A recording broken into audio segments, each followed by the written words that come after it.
હા ગાઈસ, તમે જોઈ શકો છો અમે જઈ રહ્યા છીએ હનુમાન દાદે. બહેન કિશન જાય છે અને પાછળ હું.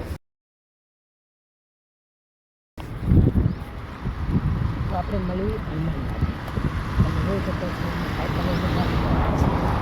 હનુમાન દાદે મંદિર છે. આપણે ગરમી આવે છે તમે જોઈ શકો છો ગાઈસ. તો તમે જોઈ શકો છો અને હનુમાન દાદે પર છે અને આને સાયકલમાં કંઈક થયું છે. શું થયું? કબજો હવા થોડીક કાઢી નાખ. હનુમાન દાદાના મંદિરે પહોંચી ગયા છીએ. કિશનની સાયકલની ટ્યુબ બહાર નીકળી છે, ટાયર ઉફાડીને. તમે જોઈ શકો છો. કાઢી નાખ હવા.